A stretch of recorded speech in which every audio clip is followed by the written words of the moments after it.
Hallelujah, सब कुछ जय मसीह की। आइए मेरी भविष्यवाणी की पुस्तक से आज के पवित्र वचन को पढ़ते हैं, जो कि परमेश्वर के दास प्रेरित अंकुर यूसुफ नरोला जी और परमेश्वर की दासी पास्टर सोनिया यूसुफ नरोला जी के द्वारा लिखी गई है।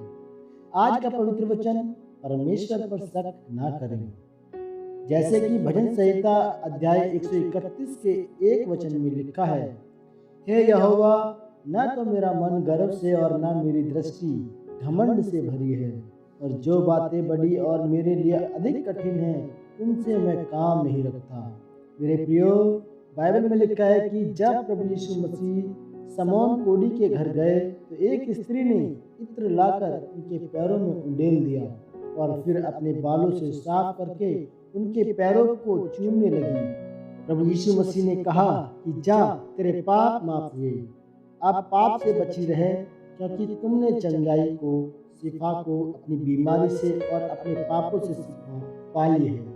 पर जिस समौन कोढ़ी के घर प्रभु यीशु मसीह आए थे, वह कोढ़ी का कोढ़ी रहा और एक पापी स्त्री शिफा पा जाती है।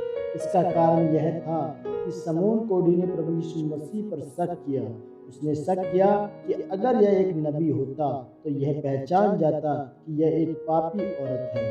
परमेश्वर ने उसे कहा कि समौन, वैध बीमारों के लिए होता है, अच्छे भलों के लिए नहीं, और मैं पापियों को बचाने के लिए आया हूँ। जो पहले से ही धर्मी है उनको धर्मी बनाने की जरूरत नहीं है, पर पापियों को मेरी जरूरत है, इसलिए मैं पापियों के लिए आया हूँ। मेरे प्रियो, बड़े काम आपकी जिंदगी में तब होते हैं जब आप अपने मन को शांत रखते हैं और प्रभु यीशु मसीह पर भरोसा रखते हैं, उस पर शक नहीं करते।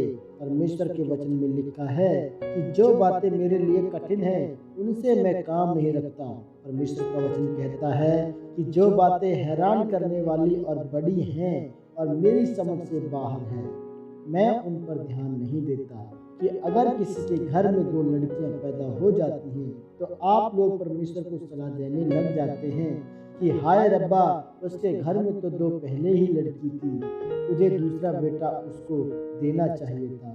आप यह नहीं जानते कि जो दूसरी लड़की पैदा हो रही है वह सेवक है, नबिया है या क्या है।